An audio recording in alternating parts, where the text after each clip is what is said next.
एक कुर्ता पैजामा टोपी, 2 4 5 उसमें छेद, पैजामा भी थे, कुर्ते में भी थे, लेकिन वो अच्छा से अच्छा था।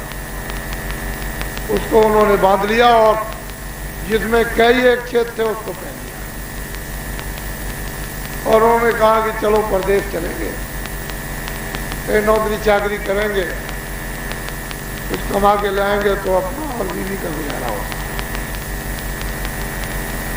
तो बेचारे वो चल पड़े। कोई बात ऐसी हो गई उन्हें याद न रहा। चश्मा लगाते थे, वो घर में भूल गए चश्मा। तो चल दिए, चलते चलते जब कई मील चले गए दूर तो उनको चश्मा याद आया कि वो तो मैं घर में भूल गया। अब मेरे पास तो पैसे नहीं है, मुझे दिखाई कैसे देगा।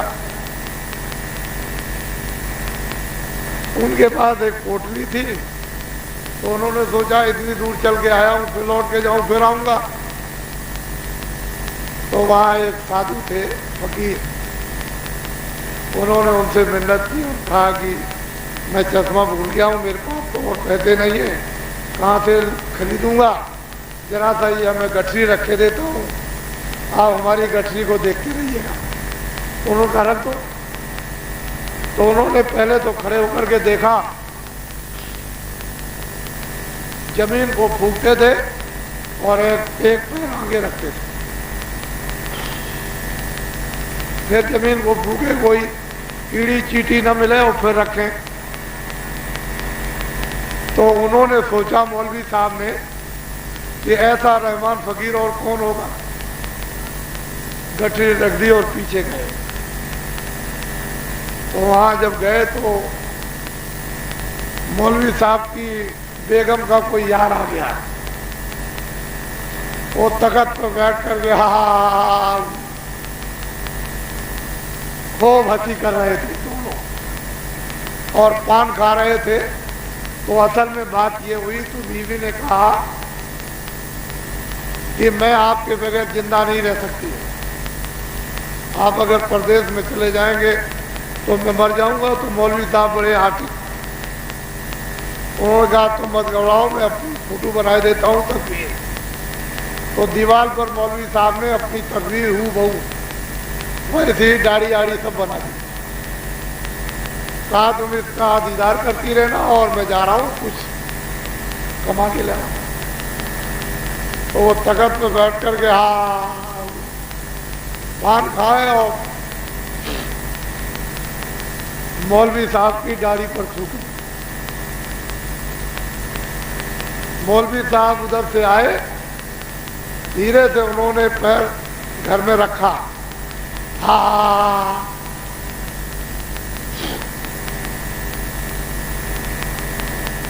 उन्होंने जो देखा तो मौलवी साहब चश्मा आत्मा तो सब गए भूल, सीधे उल्टे पैर लौटे।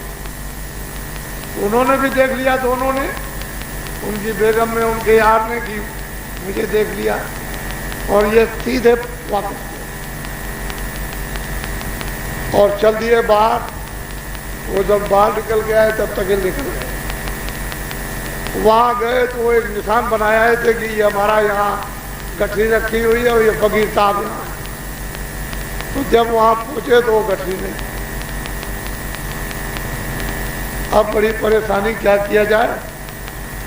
तो जब गठरी नहीं मिली तो आगे चले, चलते चलते चलते चलते एक राजा का राज मिला। शहर के बाहर एक अच्छी सी बगीची थी जिसमें एक महात्मा रहते थे। शाम हो गई, उन्होंने सोचा कि भाई महात्मा बड़े दयालु होते हैं। उन्होंने कहा महाराज मैं परदेसी हूँ, मैं एक गरीब हूँ, नौकरी के लिए निकला हूँ घर छोड़ करके, और अब रात हो गई तो कहाँ जाऊँगा,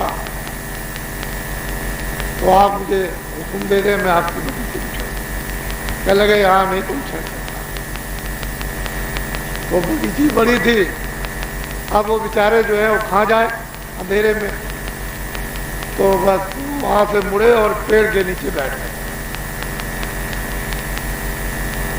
जब 11 बजा तो राजा की नारी आई सोने की थाली में भोजन लेकर। उन्होंने जो भोजन भी किया और ये सब कुछ अपना, और थाली को सोने की धूनी में दबा दिया। ये पेड़ के नीचे बैठ कर के मौलवी साहब ने खूब देखा। उनको तो उजाले में दिखाई दे रहा था, तो चुपचाप वो बैठे रहे। रानी तो चली गई। सुबह जब डंडोरा पिटा कि सोने की थाली किधर गई, सोने की थाली किधर गई, सोने की थाली किधर गई, और मतलब ये तो वहाँ ले गए थे, खाना ले गए थे, तो ये तो बड़ा शोर हुआ कि चोरी गई। जब वहाँ सुबह देखा तो मौलवी साहब पकड़ लिए गए, ये चोर मिल गया। पकड़ करके बंद किए गए। सुबह दिन हुआ तो उनको दरबार में हाजिर किया। कहने लगे कि आपने सोने की थाली चुराई। उन्होंने कहा राजन, मैं तो एक गरीब आदमी हूं, क्या जो कुछ तुमको कहना हो, तुमने ली तो तुम्ही ने है, लेकिन जो कुछ भी तुमको अर्जी करनी है तुम कह डालो। तो उन्होंने कहा हजूर, मैं तो एक गरीब आदमी हूँ, मैं तो एक स्कूल में मास्टर था और मुझे तनख्वाह मिलती थी, अपने बच्चों का गुजारा करता था, लेकिन स्कूल बंद हो गया, नौकरी छूट गई। मैं तो परदेश में निकला था कि चलो कहीं कुछ कमा के ले आएंगे, तो पहले मैं कुछ सुनाना चाहता हूँ। मौलवी साहब ने कहा, मौलवी कहोगे अच्छा क्या कहना चाहते हो? कह लगे मैंने पहले घर की नारी देखी। पहले तो मैंने घर की औरत को देखा कि खावे पान और थूके डाली। वो पान खाती है और हा यार के साथ बैठकर और मेरी तस्वीर पर, मेरी दाढ़ी पर पान थूकती है। मैंने अपनी आंखों से देखा। पहले देखा घर की नारी और फिर देखे फूका त्यागी। फिर मैंने वो जमीन को फूकने वाले त्यागी देखे कि जमीन फूके और पैर रखे कि चींटी और कीड़ी न पड़ जाए। उनको मैंने देखा, गठरी ले गए ती रही थी, मेरी फटी हुई गठरी उठा ले गए। मैंने ऐसे फूका त्यागी देखे। और फिर देखा राजन की नारी। तो सरकार क्षमा कीजिए, माफ कीजिएगा, फिर मैंने राजाओं की नारी देखी कि महात्मा को खाना जा रहा, और मतलब यह है कि महात्मा खा करके सोने की थाली को धूनी में दबाते हैं और पकड़े ऐसे हम गरीब जाते हैं। ये मैंने देखा। उनका क्या मतलब? क्या लगे मेरे साथ आप चलिए और आपके मुंह पर चाहते थे। राजा उठे, सिपाही चले गए। उन्होंने कहा हमको वैसे ही पकड़ा गया। सरकार हजूर, मैं तो बेगुनाह हूँ, मैं तो गरीब आदमी हूँ, मुझे झूठ बोलने से क्या है? आप अभी देख लीजिए, महात्मा जी बैठे हुए हैं, इनकी धूनी में वो सोने की थाली जो है दबाई हुई है, और मेरे ऊपर अपराध लादा जाता है कि चोर मिल गया। वो धूनी को हटाया, राखा, उसमें थाली मिल गई। तो कहने का यह है कि मौलवी साहब ने पहले घर की औरत को देखा, खावे पान और थूके डाली। आपको क्या मालूम कि घर में क्या हो रहा है? आप कहते हो कि मेरी देवी है, मेरी बेगम है। फिर देखे भूखा त्यागी कि दुनिया को दिखा रहे थे कि मैं इतनी दया करता हूँ, रहम करता हूँ कि चींटी भी और कीड़ी भी ना मरे, और मेरी गठरी तीर कर ले गए, चंपत कर ले। मैंने उनको देखा। और सरकार ये मैंने अपनी आंख से कह लगे अच्छा, मैंने तुमको स्कूल में नौकरी दी, 300 रुपये मिले, जो हजूर की अर्जी, जो हुक्म आपका, मैं उसको मालूम हुक्म दे दिया राजा ने, स्कूल में पढ़ा और आराम से जिंदगी बसर करने लगे। ये दुनिया किसी की कोई नहीं। तो ब्राह्मण देवता चले जा रहे थे, बहुत गरीब थे। चलो परदेश में चलेंगे, भिक्षा मांग ले आएंगे और अपने बाल बच्चों का पालन पोषण करेंगे। तो चलते चलते जंगल में एक महात्मा बैठे हुए धुनी पढ़ रहे थे। वहां गए, वहां बैठ गए जाकर के। पूछा कहाँ से आए कि मैं तो एक गरीब ब्राह्मण हूँ और घर में खाने को नहीं है, तो कुछ देर में कोई भिक्षा मांगो। उन्होंने तो सच बोल दिया। कह लगे अच्छा रात को रहो और आपको खाना भी मिला। रात को रहे और उनको खाना भी दिया। सुबह जब चलने की तैयारी की तो महात्मा जी बोले, कह लगे कुछ तुम गरीब हो तो कुछ मांगो तो मैं दे दूं। कह लगे मैं महाराज क्या मांगू, मैं तो गरीब भिखारी आदमी हूँ, भिक्षा मांगने जा ही रहा हूँ, जो आपकी इच्छा और मर्जी हो जाए। कह लगे अच्छा तो ये लो, ये मेरी संख्या है, ये संख्या जिससे मैं पूजा करता हूँ, ये ले जाओ। जब तुमको कोई जरूरत पड़े बाजार में किसी सामान की, खाने पीने की, तुम्हारे पास पैसा ना हो तो ये संख्या को ले जाओ और जमीन को लीपना, इसको रख देना जमीन में ऐसे। कहना महारानी संख्या हमको 5 रुपए दे दो, तो ये फौरन 5 दे दो। तुम 5 रुपए उठाना, जो भी सामान तुमको खरीदना हो खरीद लेना और अपने बच्चों का जाओ। अब कहाँ भिक्षा मांगोगे, तुमको अपनी चीज मिल गई, लौट जाओ और अब गुजारा पूरा हो जाएगा। वो चीज लेकर, महात्मा का आशीर्वाद लेकर, संख्या लेकर चलते चलते उनको भूख लगी। एक हलवाई की दुकान थी। उन्होंने सोचा कि मेरे पास तो कोई पैसा है नहीं और ये मुझे कुछ खाने को देगा भी नहीं, तो उन्होंने जमीन को लीपा। वो हलवाई सामने बैठा देख रहा। जमीन थोड़ी सी लीपी और डोले से निकाली संख्या और सामने रख दी। वो हलवाई देख रहा है कि क्या करना। हाथ जोड़ के खड़े हुए कि महारानी संख्या आपको 5 रुपए दे दो। तो उस पर 5 रुपए आ गए। उन्होंने 5 रुपए उठा लिए और संख्या जोड़ कर और कहा कि भाई हमको भूख लगी है, हमको मिठाई दे दो। तो उसमें 4 पैसे की किलो भर मिलती थी। उन्होंने कहा आधा किलो तो पैसे दे दिया, आधा किलो मिल गई। पेट खूब खाया, पेट भर गया। हलवाई सोचने लगा कि ये तो बहुत सस्ती चीज है, मैं दिन भर मेहनत मशक्कत करता हूँ और मुझे आमदनी के 5 रुपए नहीं मिलते हैं और ये तो बड़ी करामात है। तो फौरन उठा, चारपाई बिछाई, चद्दर बिछा दी और कहा महाराज इस पर रहिए और मैं आपकी सेवा करूंगा, कल जाइएगा। ब्राह्मण देवता रह गए। रात को जब सो गए वो कहीं से नकली संख्या ले आया। उसने क्या किया कि झोले में से असली निकाल ली और नकली रख दी। वो तो जब चल दिया आगे गए, आगे जरूरत पड़ी तो उन्होंने जमीन को लीपा और फिर संख्या को रखा और कहा महारानी संख्या 5 रुपए हमको दे दो। उसने भी नहीं दी। इन्होंने कहा ये क्या हो गया, तो फौरन उठे, वापिस गए और वहां पहुंचकर महात्मा जी के पास बहुत रोए। उन्होंने कहा बात तो बताओ। अरे रोना बाद में, लेकिन बात तो कहो कम से कम। कह लगे महाराज एक बार इसने दी, अब देती नहीं। तो महात्मा जी ने कहा कि देखो भाई मेरी संख्या ऐसा काम नहीं करती। मेरी संख्या तो ऐसी है कि जब भी तुम 5 मांगोगे आपको 5 देगी। कह लगे महाराज उसने एक बात को दिया, तो देती नहीं है। तो उन्होंने कहा एक बात ये बताओ कि तुम रात को रहे कहाँ? कह लगे मैं उस हलवाई की दुकान पर। तो तुमने क्या किया था? कह लगे जमीन लेपी, संख्या को रखा और हलवाई के सामने हमने कहा महारानी संख्या 5 दे दो। उसने 5 दे दी। तो फिर क्या?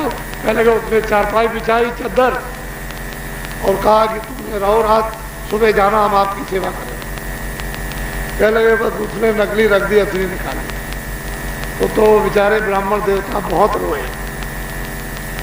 तो महात्मा जी को दया आ गई। उन्होंने कहा देखो भाई रो मत, तुम इसी नकली संख्या को ले जाओ, रो मत, इसी नकली को ले जाओ और उसी की दुकान के सामने जाना और उसी के सामने पहले जमीन को झाड़ना थोड़ी देर तक, ताकि वो तुमको देख ले। तो गए और वो जमीन को झाड़ा ऐसे। उन्होंने समझाया कि जमीन को झाड़ना और तुम उसको रखना और कहना कि महारानी संज्ञा हमको 100 रुपए दे दो, तो इसमें से आवाज आएगी 2 से लो। तो तुम ये कहना कि ठहर जाओ ठहर जाओ ठहर जाओ रुक जाओ रुक जाओ रुक जाओ। बस वो चल दिए। हलवाई की दुकान के सामने ब्राह्मण देवता है, उन्होंने जमीन को झाड़ा। उसने कहा भाई बुढ़ा तो वही है, लेकिन अब ये क्या करेगा। तो जाड़ जूड़ करके उन्होंने अपनी संख्या निकाल के रखी और कहा कि महारानी संज्ञा हमको 100 रुपए दे दो, उसमें से आवाज आए 2 से लो। चले ठहर जाइए रुक जाइए, जब हमको जरूरत होगी तो हम ले लेंगे, मांग लेंगे। हलवाई उठा कि ये तो बहुत ऊंची चीज है, अब वो तो पहले 5 देती थी, ये 100 मांगो तो 2 से देती। तो वो उठा और चारपाई उसने फौरन बिछाई है चद्दर और कहा महाराज आप इस पर रहिए, कल जाइएगा आप। चले ठीक। रात को खूब आराम से रहे, खाना खिलाया, सो गए। जब वो सो गए तो उसने क्या काम किया कि असली संख्या रख दी और नकली निकाल दी। ब्राह्मण देवता उनको तो महात्माओं की बात थी, वो तो कभी झूठ होने वाली नहीं, उसको मिल गई। वो तो आंख बंद करते सुबह उठे और वो चले। वो तो चले गए, अपना मांगते गए होंगे, अपना ले लिया होगा। हलवाई की दुकान में लग गया घाटा।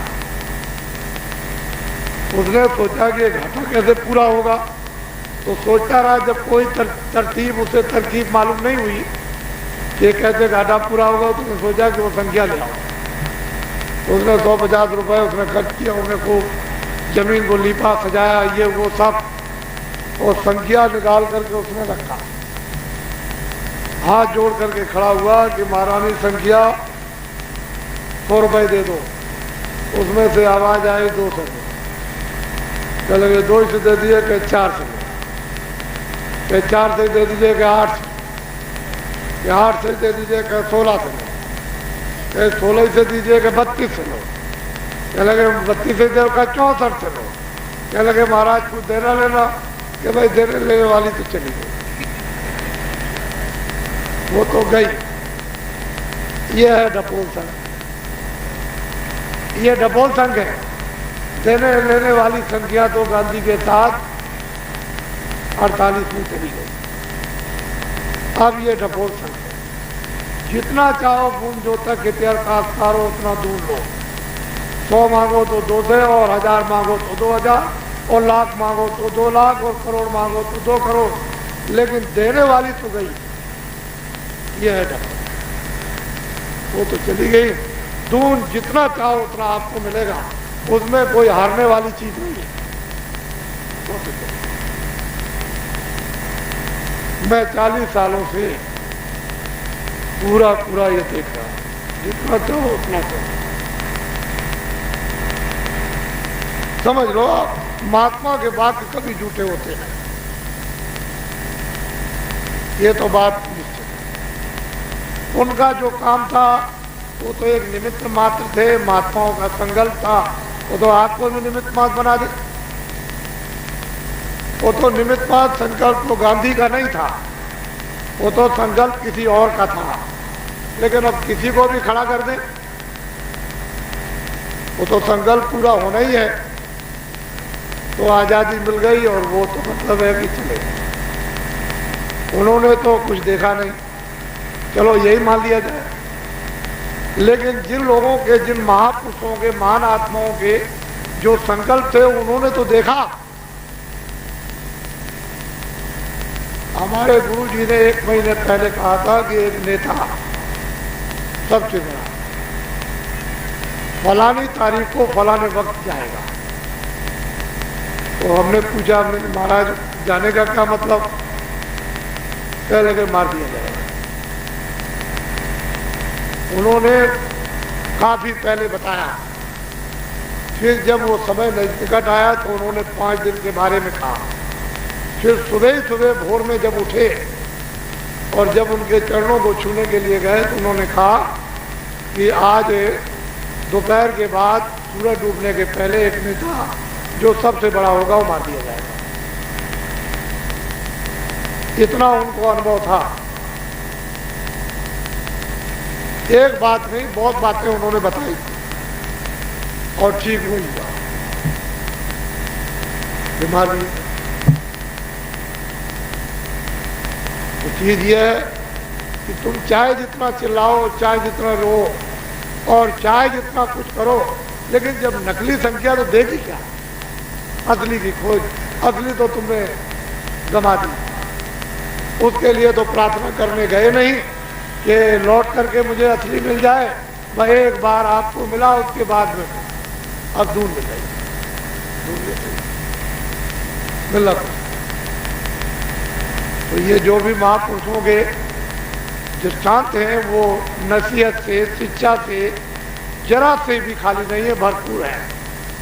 और मैं ऐसी कहानियां बहुत आपको सुनाऊं, लेकिन वो जब समय रहेगा, ऐसी शिक्षा की कहानियां ये तुम्हारे ये दिमाग के पर्दे खुल जाएंगे। अभी तो मैंने कुछ भी नहीं सुनाया, ये तो मैंने सिर्फ एक इशारा आपको 3 दिनों में किया। उतने ही में सोचते हो कि मैंने ऐसा कभी नहीं सुना। ये सब स्त्री पुरुष कहते जा रहे हैं कि मैंने ऐसा आज तक कभी अपने जीवन में सुना ही नहीं, न मैं ऐसी कभी कल्पना करता था कि मुझे ये भी सुनने को मिले। मुसलमान अपना कहते हैं, सिख अपना कहते हैं, हिंदू अपना कहते हैं, ईसाई अपना कहते हैं, कर्मचारी अपना कह रहे हैं, अधिकारी अपना कह रहे हैं। सेठ साहब की अपील है, प्रार्थना है, मिन्नत है, इसको पकड़ लो, तुम्हारी पट्टी है, फिर पढ़ा दिया जाएगा। तो उस पट्टी पकड़ने में मच लो कि हमसे नहीं पकड़ने को नहीं आता है। और फिर अब वो तो धीरे धीरे उस्ताद को, मास्टर को धीरे धीरे पकड़ा ही देगा। कुछ बाप मारेंगे, कुछ मास्टर फिर डांटेगा, धमकेगा, धीरे धीरे कुछ उधर की झपट और डर, कुछ इधर की झपट और डर, धीरे से फिर पट्टी पकड़ने लगे। पहले कौन पकड़ता? तो चीज असली ये है कि तुम इतने डरे हुए हो, इतने घबराए हुए हो, इतने बेचैन हो, इतने सता दिए गए हो, धोखे में डाल दिए गए, गुमराह कर दिए गए, तुमको धोखा दे दिया गया, वादा खिलाफी की गई, बड़े बड़े सब तुम वो सब भोगे पड़े हुए हो। तो तुमको तो किसी की बात पर और यकीन आएगा नहीं।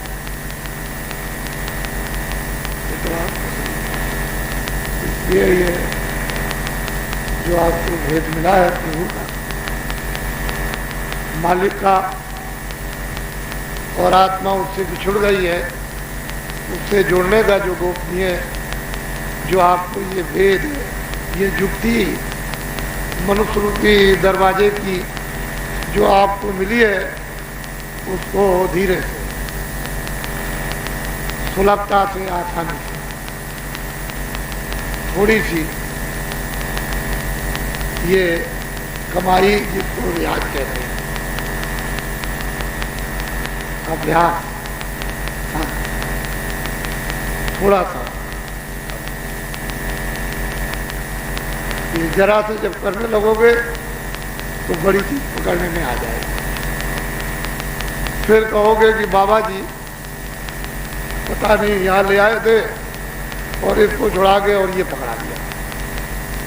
तब महात्माओं की महिमा होती है, ऐसे नहीं होती है। तो ये एक ही चीज मत समझिए कि बाबा जी शायद कुछ एक ही चीज लेके घूम रहे हो, अपने को कुछ नहीं चाहिए। आप देखते हो छोटे छोटे बच्चे हैं जो बैठते हैं ना, तो मैं निकल जाता हूँ तो मुझे दौड़ के पकड़ के 4 आने पकड़ाते, 8 आना देते, 1 रुपया देवियाँ हमारी झटका मारती है, तो मैं पूरा घूम जाता हूँ पीछे को, और धोती पकड़ लेंगी, कभी कुछ पकड़ लेंगी, कभी कुछ, कभी हाथ पकड़ लेती, इतनी जबरदस्ती करती है। और इस पर अगर उनकी सेवा स्वीकार न करें तो कितनी तकलीफ होगी, ये तो आप खुद ही समझ लो। इसलिए बाबा जी किसी को कुछ देते नहीं है, और जो ये देते हैं सब इन्हीं में लग जाते हैं। जब तुम मथुरा आश्रम पर आओगे तो पूरा देख करके ही तुमको बोध हो जाएगा, हम किसी से नहीं मांगते। तुम झटका देकर फेंकोगे तो हम उसको ठोकर तो नहीं मारेंगे। हम कोई कपड़ा नहीं खरीदते हैं, जो दे देते हो पहन लो। ये देवियां धोती ले आती हैं, चद्दर ले आई, इन्होंने दे दिया आकर के कि हमारा हाथ फैल लीजिए, ये उतार लीजिए। तो मैं ये उतार लेता हूँ या हमको तो कोई खरीदना नहीं, खुद ही खरीदना। कोई आदमी कहे कि नहीं बाबा जी कहीं दिलाते हैं, ये कमा के जाना, यही देते हैं। हम तो खुले मैदान में कहते हैं, हम कोई छुपा चोरी से तो नहीं। तो इसलिए ये सब, ये मुरादाबाद का भंडारा, ये शाहजहांपुर का भंडारा, ये मतलब ये है कि ये लखनऊ का भंडारा, और ये मतलब ये है कि ये देहरादून का भंडारा। अब ये जो लोग आते हैं अपना भंडारा चलाएंगे, 10, 20, 50, 100 अतिथि जो रात को यहाँ ठहर जाएंगे, वो भूखे नहीं रह सकते। वो जहाँ भंडारा चल रहा, 100 इसमें खा लेंगे, 100 उसमें खा लेंगे, 100 उसमें, 100 इसमें खा लेंगे, और खून पसीने की कमाई, हराम की नहीं, और अतिथि सत्कार हो जाए। ये सब इन्होंने प्रबंध किया है, बाबा जी ने कुछ नहीं किया। ये सब यही करते हैं। जो भी आप अपनी आंखों से देख रहे हो इस मैदान में, ये सब यही करते हैं, खून पसीने की, ये हराम का नहीं।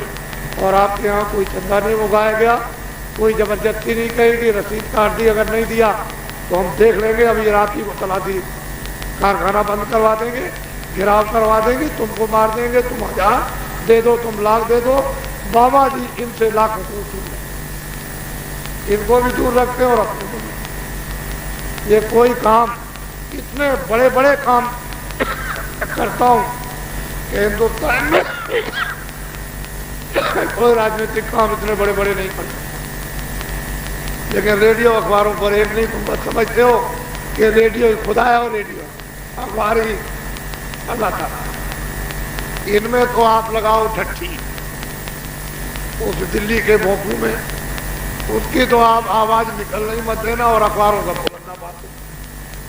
इनको सीधा धर दो बांध करके, और एक भी भूम चोदकों का, भूम जोतक के तहत काश्तकारों का एक भी जनहितों का उसमें नाम मत आने देना।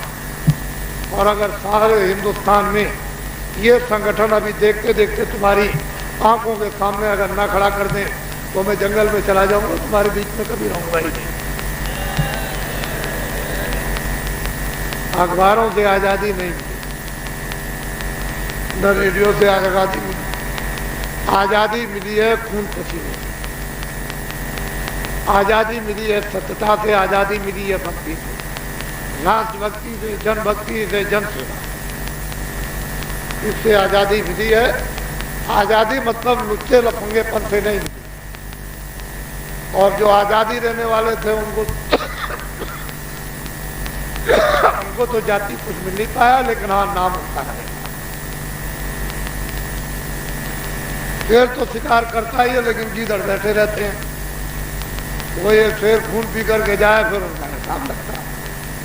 तो शेरों ने शिकार कर दी, गीदड़ पी के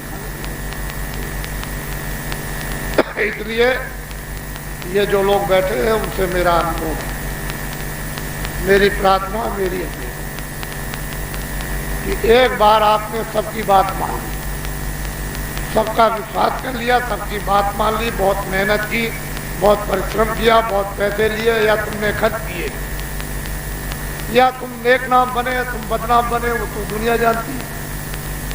लेकिन एक बार हमारी बात मान कि आप ऐसी मेहनत कर दो आप जिससे कि तवारीख में आपका नाम आ जाए। आप चाहे डकैत हो चाहे चोर हो, मेरे ऊपर छोड़ो। डकैती का और चोरी का और इसका उसका इल्जाम को बाद में, अगर सदन कसाई और गीत और अजामिल और वाल्मीकि इनका डकैती और चोरी का अपराध और उससे निशान खत्म होकर वो अगर पूजे जा सकते हैं, तो तुम भी पूजे जा सकते।